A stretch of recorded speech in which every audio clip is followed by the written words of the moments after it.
for them, unity in consciousness is literally unity in the entire cosmos, and change is happening all over the place. So the changes that we're undergoing here are just as important to them as any of the changes that they have in their daily life. Right. And they express that very clearly. They're very excited. This last time in Borrego Springs, I had contact with actually a family of ETs that sort of stayed with me. We communed for, I'd say, about 3 hours in the morning after connecting the night before, and then they even went through the day with me and continued on for a few weeks afterwards. I call them the tourists because they were fascinated by our planet and by what I could show them and what they could learn from my consciousness, as well as what they could show me of their planet. Yeah, no, and that's how they really are excited about that. And the other thing that I found is that in the last couple of years in particular, there seems to be something that shifted with the work we've been doing, and that is that there are, at every one of these expeditions, there seem to be new civilizations that are being introduced to humans, meaning Homo sapiens from Earth, for the first time. And it's an interesting experience for them and for us. And that's been part of the privilege of what's going on with me. I actually asked Thor to train me from their level to be an ambassador so that they could come to me and the shy ones can come to me and trust me, and that is what's been happening. Right. Well, and I think that that's one of the things many people keep having happen after they come on these expeditions, and it begins to evolve, and then there are new groups that get introduced, and it really becomes very personal with these individuals, very similar to what happened, the night that my good friend and person who'd worked with me for years during the 1990s, that Sherry Adamek passed away. That night, she, in her spirit form, introduced me to this ET who I had never seen before, that I call Kindness, because she's sort of an incarnation of just pure kindliness. And this particular ET usually appears in a bluish-white craft, and virtually every expedition we've been on since 1998 for 14 years, this being has appeared in that craft, fully materialized in the atmosphere and film. And we all have seen it. Yes, everyone has seen this.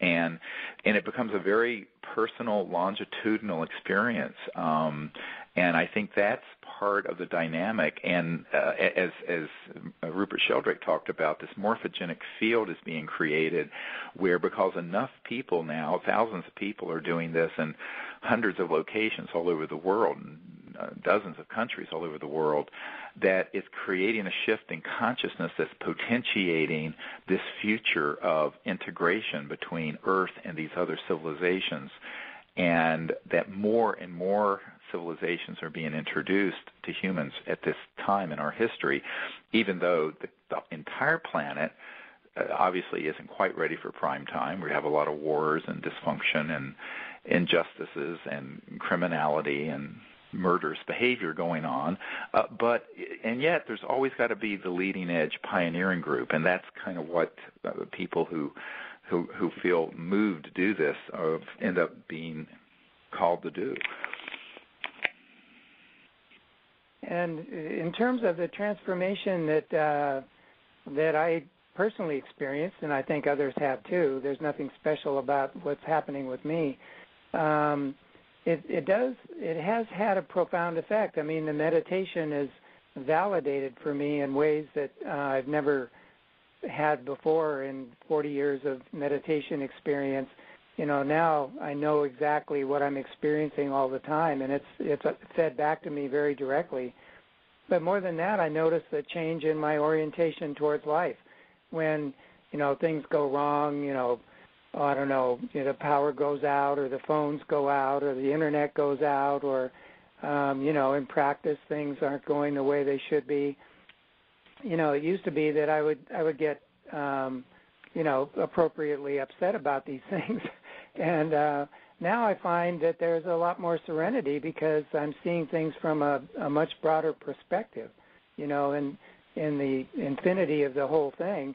All of these are just changes, and they're not anything so profound that I have to get overreactive about them. So I have to say the transformation that I've learned through the CSETI experience, and specifically, Stephen, through your meditation training, has had a profound effect on me. Well, thank you. I mean, I think a lot of people, the only reason I keep doing what I'm doing is because of people like you who really are getting benefit, that are able to move forward.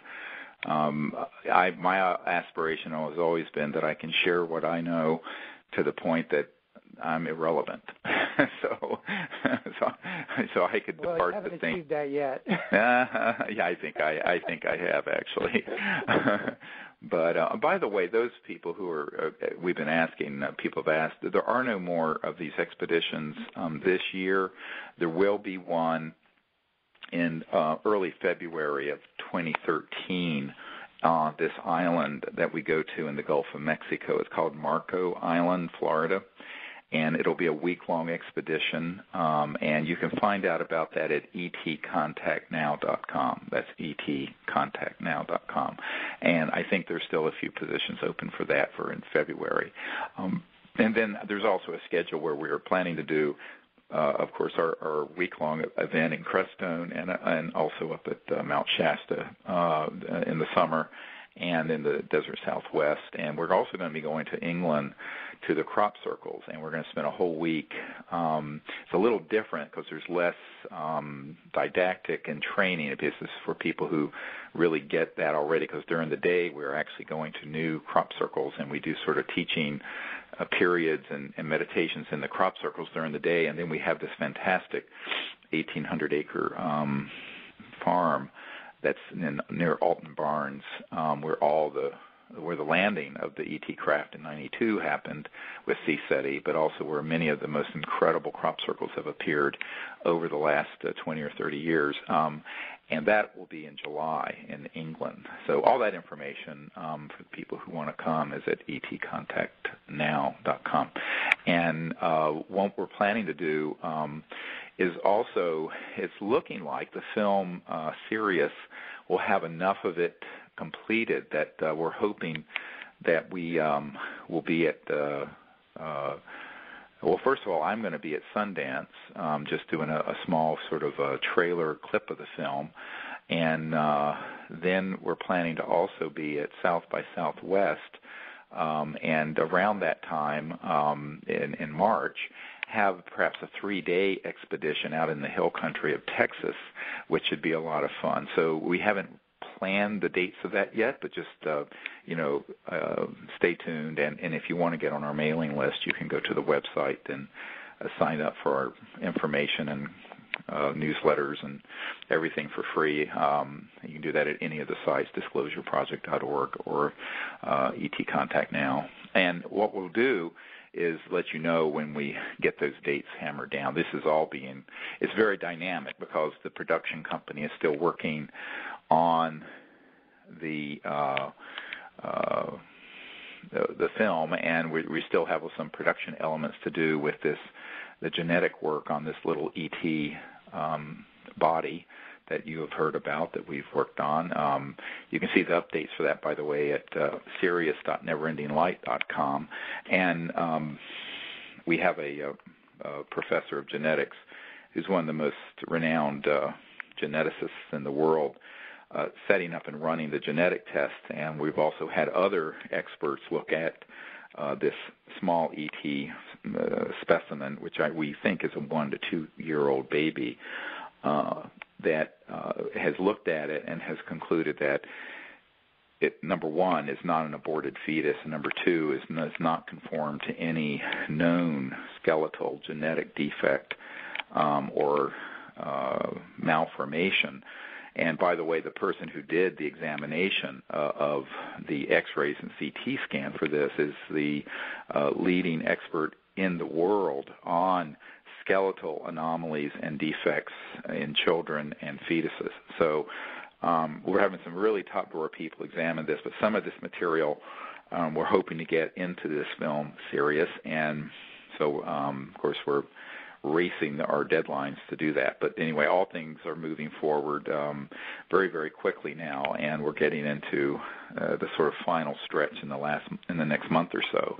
So even though the film won't be completely finished, we're going to do a presentation and have a trailer that we can show at Sundance this year, which is in January, and then we hope we can have the whole thing finished in time for South by Southwest, which is, of course, the big film and technology conference that's in Austin, Texas every year.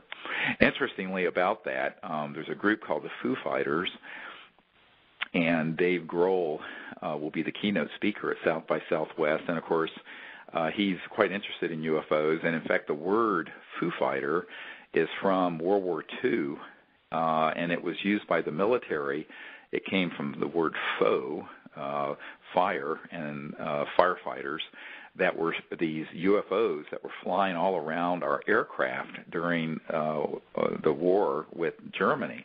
And it was interesting because at that time, the Foo Fighters, not the rock group, but the things that were actually in the air flying around our aircraft, we thought it was a secret Nazi weapon, but the Nazis thought it was a secret Allied weapon because the same thing was happening to them.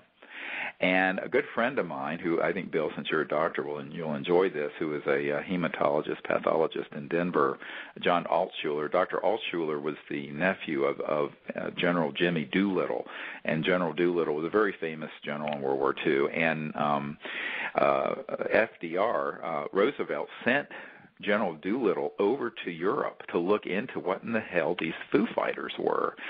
And he came back to the White House, and General Doolittle told President Roosevelt, well, sir, those are, quote, and I'm quoting here, interplanetary vehicles. So people wonder how long there has been interest in investigations on this, and it goes at least back to then, if not before. And this, I know, is a very reliable account because Dr. Altshuler was as straight a shooter as they come, and he was told this directly by General Doolittle, who was his uncle.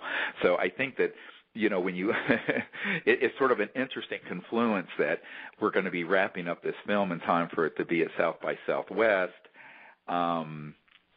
And the lead guy for this rock band, the Foo Fighters, which is one of the largest in the world now, is the keynote speaker. And the name of his band is basically means UFO. I mean, that was what a UFO was called in the European theater of operations during World War II. So I think it's all quite an interesting set of coincidences and very exciting.